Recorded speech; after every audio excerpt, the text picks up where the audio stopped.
ఇంతకీ ఫస్ట్ ప్రశ్న మనం కిం తద్బ్రహ్మ, బ్రహ్మ అంటే ఏమిటి?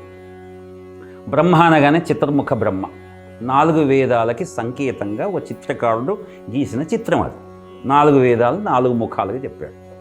అలాగే శివుడికి పంచముఖుడని, కుమారస్వామికి షణ్ముఖుడని, అవి ముఖాలనేవి సింబల్స్. రావణుడికి 10 ముఖాలు ఉన్నాయంటే 10 ముఖాలు బయలాజికల్గా లేవు. 10 ముఖాలకు ఉండేటువంటి 10 తలలకు ఉండేటువంటి జ్ఞాన సంపద, అన్ని డైమెన్షన్స్లో అతను ఆలోచించేవాడని అర్థం.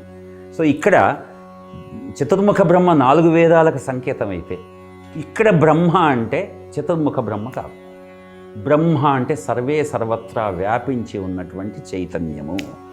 బ్రహ్మజ్ఞానం అంటే దానికి సంబంధించిన జ్ఞానము.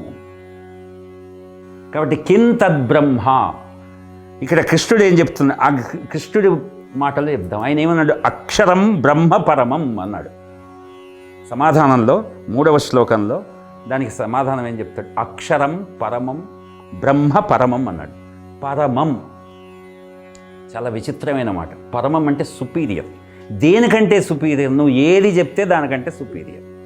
దానికంటే కూడా పరమం, పర ఉంది దాంట్లో. అంటే నీకు తెలియని పార్ట్ ఉంది దాంట్లో. ఇప్పుడు నేనేదో తెలుసుకున్నాను. సపోజ్ ఈ గెలాక్సీ గురించి మన సైంటిస్టులు అంతా తెలుసుకున్నారు అనుకుందాం. ఇంకా మన సోలార్ ఫ్యామిలీ గురించే పూర్తిగా తెలుసుకోలేదు అనుకుందాం. గెలాక్సీ గురించి పెద్ద టెలిస్కోప్ నిర్మించి తెలుసుకున్నారు అనుకుందాం భౌతిక విజ్ఞాన శాస్త్రవేత్తలు. కానీ వాళ్ళకి తెలియని పాటు మళ్ళీ మిగిలే ఉంటుంది. మొన్న కూడా అనుకుందాం, మన జీవితంలో మన కుటుంబంలోనే మనకు తెలియని పాటు ఉంటుంది. మన మనసులోనే మనకు తెలియని పాటు ఎంతో ఉంది. కొన్నాళ్ళ తర్వాత మనం జీవితం యొక్క విశ్లేషణ చేస్తే నేను ఆ రోజు అలా ఎందుకు ఆలోచించాను, ఈ ఆలోచన నీ మనసులోంచే పుడుతుంది, నీలోంచే పుడుతుంది. అంటే ఆ రోజు నీకు తెలియని పార్ట్ అనేది ఒకటి ఉంది. ఆ రోజు నీకు తెలియదు అది. ఆ రోజు ఏమనుకున్నావు నువ్వు?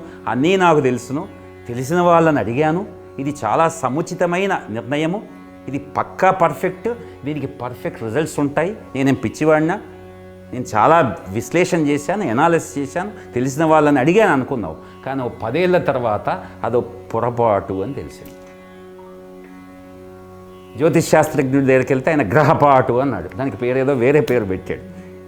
చివరికి నువ్వు అది పొరపాటుని బయట చెప్పావు, కానీ ఇది ఒక ఘోరమైన తప్పిదము అని నిర్ణయించావు.